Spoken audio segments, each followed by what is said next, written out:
ക്യാപ്റ്റനായിട്ട് Abhishek PM leading ക്യാപ്റ്റനായിട്ട് ഒന്നാം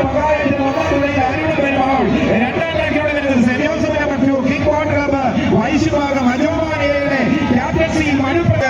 Nehru trophy കൈയടക്കിയ പ്രഭാവാസൻ BBC കർണാടകത്തിന്റെ നേതൃത്വത്തില് അനിൽ KNന്റെ ലീഡിംഗ് ക്യാപ്റ്റൻസിയിൽ ഹരീഷിന്റെ ലീഡിംഗ് ക്യാപ്റ്റൻസിയിൽ ശരത് ഇല്ലിക്കലിന്റെ അമരത്വം ഹരീഷ് ഇല്ലിക്കല് ലീഡിംഗ് ക്യാപ്റ്റൻ ഒന്നാം തുഴയിൽ വരുമ്പോൾ ഇതാ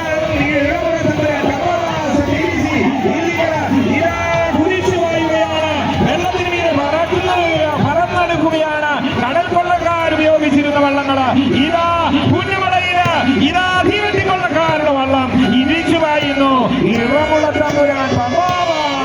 2024 നെഹ്റു ട്രോഫി നേടിയത് അത് ഫിനിഷിംഗിലൂടെ കടന്നു പോകുമ്പോൾ മയിൽപീലിയും സെന്റ് ജോസഫ് നമ്പർ 2 തമ്മിൽ ഒരിഞ്ഞു പോകാറുകയാണ്. ഒരുപോലെ ഒപ്പത്തിനൊപ്പം ഈച്ചു വിടാതെ ഇതാ മയിൽപീലി